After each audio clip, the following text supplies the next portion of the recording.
दफा का जिक्र है कि एक जंगल के बीचों बीच बंदरों की टोली रहा करती थी। ये सब बंदर अपने इसी इलाके में रहा करते थे। यहाँ से कभी बाहर नहीं जाते थे। यहाँ पर ही पत्ते और फल खाकर मजे से जिंदगी जी रहे थे। इस बंदरों की टोली में दो नन्हे मुन्ने और प्यारे से शरारती बंदर भी रहते थे। इनकी शरारतों से इनके माँ बाप और सारी बंदरों की टोली बहुत ही ज्यादा तंग थी। एक दिन जंगल में दोनों शरारती बंदर खेल रहे थे तो वहां एक प्यारा सा जराफा आ गया। बंदरों ने कभी भी जंगल के जानवर नहीं देखे थे। जराफे ने बंदरों से कहा, प्यारे बंदरों, तुम मुझसे दोस्ती करोगे? बंदर जराफे की बात सुनकर हंसने लगे। अरे तुम तो बहुत लंबे हो। अपनी टांगे देखी हैं जैसे सीली हो, जाओ अपने जैसों से दोस्ती करो। जराफे को दोनों बंदरों की बातें सुनकर बहुत दुख होता है और वो वहां से चला जाता है। कुछ दिनों बाद शरारती बंदर मंसूबा बनाते हैं। अरे मेरा दिल कर रहा है सारे जंगल की सैर करूं। हाँ, दिल तो मेला भी कर रहा है, लेकिन हमें चुप करके जाना होगा। हमारे मामा बाबा वरना हमें नहीं जाने देंगे। अगली सुबह सब बंदर सो रहे होते हैं तो दोनों शरारती बंदर उठकर जंगल की सैर को निकल जाते हैं।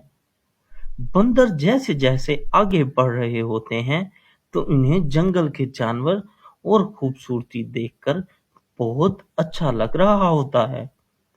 थोड़ा सा आगे जाकर बंदर थक जाते हैं और एक दरख्त पर चढ़कर बैठ जाते हैं। शरारती बंदरों को मालूम नहीं होता कि ये जगह जंगल के बादशाह सलामत शेर की है। शेर कुछ देर बाद दरख्त के नीचे आकर सो जाता है।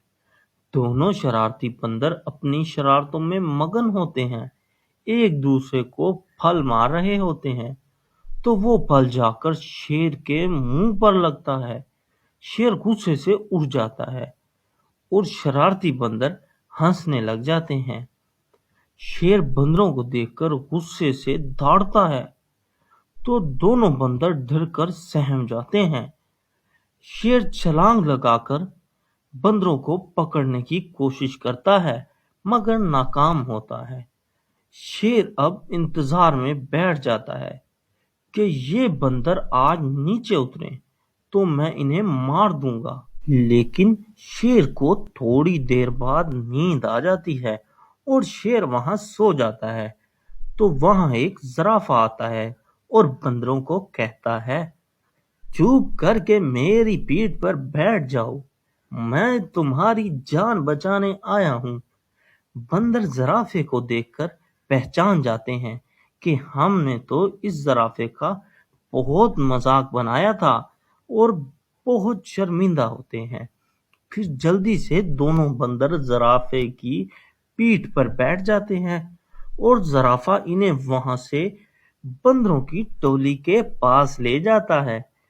बंदर अपने इलाके में पहुंचकर जराफे से माफी मांगते हैं और इसका शुक्रिया अदा करते हैं। अब जराफे और बंदरों में बहुत अच्छी दोस्ती हो जाती है और हंसी खुशी से जंगल में रहने लगते हैं। तो देखा बच्चों, हमें कभी भी किसी का भी मजाक नहीं उड़ाना चाहिए और ना ही किसी को बुरा भला कहना चाहिए।